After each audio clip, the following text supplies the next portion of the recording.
জানিয়ে দিব এই মুহূর্তে পাওয়া সর্বশেষ আন্তর্জাতিক সংবাদ। শুরুতেই শিরোনাম। যুদ্ধবিরতির পর আবারও হামলা। পরে জানাবো সব পুলিশের ছুটি বাতিল, প্রস্তুত মিসাইল কি করতে যাচ্ছে ভারত।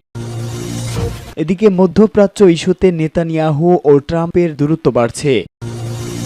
জানাবো আজাদ কাশ্মীরে ভারতের হামলায় হতাহতের খবর জানালো পাকিস্তান। এবং সর্বশেষ জানাবো ভারতের যে ২০ সামরিক ঘাঁটিতে হামলা চালালো পাকিস্তানি বাহিনী। এতক্ষণ শুনছিলেন সংবাদ শিরোনাম, এবারে বিস্তারিত।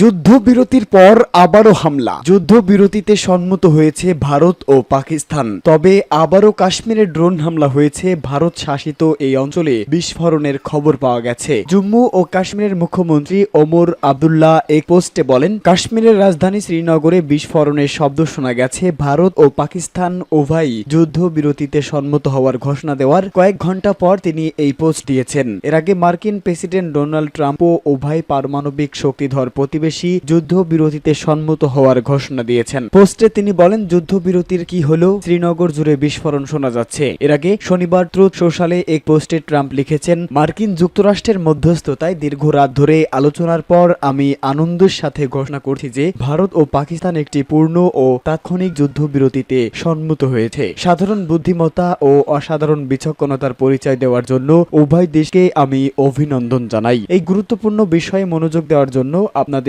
সবাইকে ধন্যবাদ। সব পুলিশের ছুটি বাতিল, প্রস্তুত মিসাইল কি করতে যাচ্ছে ভারত। পাকিস্তান ও আজাদ কাশ্মীরের বেশ কয়েকটি শহরে ভারতীয় সেনাবাহিনীর হামলার পর দুদেশের মধ্যে এখন চরম উত্তেজনা বিরাজ করছে। পাকিস্তানের পাল্টা হামলা ঠেকাতে এরই মধ্যে প্রস্তুতি নিতে শুরু করেছে ভারত। সীমান্তবর্তী রাজ্য রাজস্থান ও পাঞ্জাবে সর্বোচ্চ সতর্কতা জারি করা হয়েছে। দুই রাজ্যই পুলিশ সদস্যদের সব ছুটি বাতিল করা হয়েছে এবং যে কোনো ধরনের জনসমাবেশে নিষেধাজ্ঞা দেওয়া হয়েছে। ভারতীয় সংবাদ মাধ্যম এনডিটিভির বরাতে জানা গেছে, রাজস্থানের ১৩৭ কিলোমিটার দীর্ঘ পাকিস্তান সীমান্ত পুরোপুরি সিল করে দেওয়া হয়েছে। সীমান্তে মোতায়েন বর্ডার সিকিউরিটি ফোর্সকে সন্দেহজনক কিছু দেখলেই গুলি চালানোর নির্দেশ দেওয়া হয়েছে এবং সম্ভাব্য যে কোনো বিপর্যয় সামাল দিতে প্রশাসনকে সর্বাত্মক প্রস্তুত থাকতে বলা হয়েছে। খবরে বলা হয়, ভারতীয় বিমান বাহিনী সর্বোচ্চ সতর্ক অবস্থায় রয়েছে। মধ্যপ্রাচ্য ইস্যুতে নেতানিয়াহু ট্রাম্পের দূরত্ব বাড়ছে, ইসরায়েলি মিডিয়া। মধ্যপ্রাচ্য ইস্যুতে ইসরায়েলের প্রধানমন্ত্রী বেনিয়ামিন নেতানিয়াহু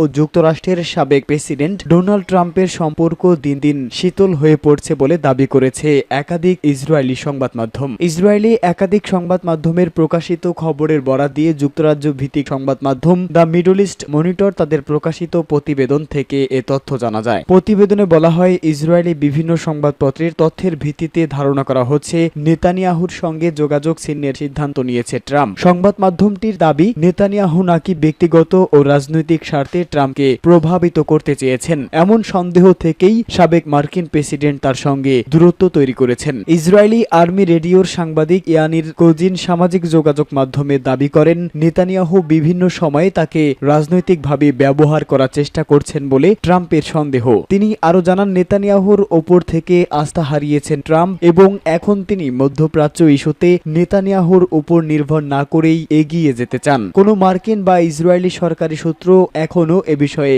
আনুষ্ঠানিকভাবে কোনো মন্তব্য না করলেও ইসরায়েলের ডানপন্থী সংবাদপত্র ইসরায়েল হায়ুম তাদের একটি প্রতিবেদনে কোজিনের দাবির সঙ্গে সঙ্গতি রেখেছেন।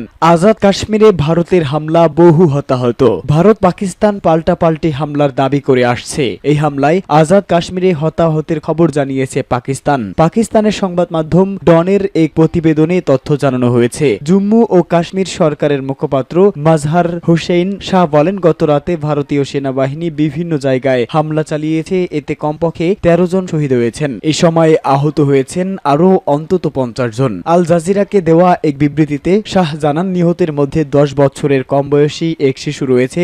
স্থানীয় সময় গতরাত থেকে শুরু হওয়া এই গোলাবর্ষণে এজেকের বিভিন্ন এলাকায় ব্যাপক ক্ষয়ক্ষতি হয়েছে। প্রতিবেদনে বলা হয়েছে, আহতদের মধ্যে অনেকের অবস্থা গুরুতর হওয়ায় মৃতের সংখ্যা আরও বাড়তে পারে বলে আশঙ্কা করা হচ্ছে। স্থানীয় হাসপাতালগুলো সেন্টারগুলোতে আহতদের চিকিৎসা দেওয়া হচ্ছে এবং উদ্ধার কর্মীরা এখনও ক্ষতিগ্রস্ত এলাকায় ত্রাণ কার্যক্রম পরিচালনা করছে। এদিকে পাকিস্তান জানিয়েছে ভারতীয় সেনাবাহিনীর জবাব দিতে অপারেশন বুনিয়ান উন মারসুস শুরু করেছে। গত শুক্রবার রাতে ভারত নিজেই পাকিস্তানে অপারেশন সিঁদুর নামে একটি হামলা চালায়। পাকিস্তানের রাওয়ালপিন্ডির নূর খান বিমান ঘাঁটি, সরকটের রফিকি ঘাঁটি ও চকওয়ালের মুরাইদ ঘাঁটিতে এই হামলার লক্ষ্য ছিল। ভারতীয় হামলার পরপরই পাকিস্তান তার পাল্টা প্রতিক্রিয়া শুরু করে। ভারতের যে 20 সামরিক ঘাঁটিতে হামলা চালালো পাকিস্তান। ভারতে ব্যাপক পরিসরে পাল্টা হামলা শুরু করেছে পাকিস্তান। পাকিস্তানের সেনাবাহিনী জানিয়েছে তারা ভারতের সাম্প্রতিক হামলার জবাবে অপারেশন বুনিয়ান উন মারসুস নামক এক বড় পরিসরে প্রতিশোধমূলক হামলা শুরু করেছে। জিও নিউজকে দেওয়া এক বিবৃতিতে ইসলামাবাদের শীর্ষ নিরাপত্তা কর্মকর্তারা এ তথ্য নিশ্চিত করেছেন। খবরে বলা হয় এই হামলায় পাকিস্তান অন্তত 20টি ভারতীয় সামরিক স্থাপনায় সফলভাবে আঘাত এনেছে। সেনা সূত্রের দাবি এটি ছিল